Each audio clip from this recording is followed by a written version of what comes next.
अस्सलाम वालेकुम नाजरीन, आप देख रहे हैं K92 न्यूज़ और मैं हूं आपकी मेज़बान नाइला भट्टी। शामिल करेंगे आज की इलाकाई खबरें।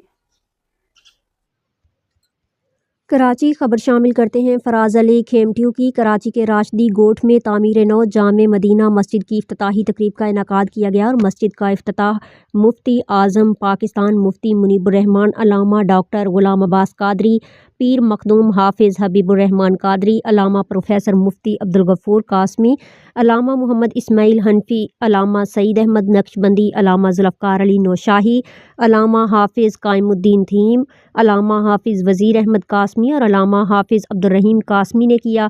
इफ्तिताह के बाद मुफ्ती मुनीबुर रहमान ने इज्तिमाई दुआ मांगी। इस मौका पर खिताब करते हुए मुफ्ती मुनीबुर रहमान ने कहा कि अल्लाह ताला के घर की तामीर और ताज़ीम हम पर फ़र्ज़ है, क्योंकि जो मुसलमान मस्जिद तामीर करता है तो अल्लाह ताला जन्नत में उसका घर बना देता है।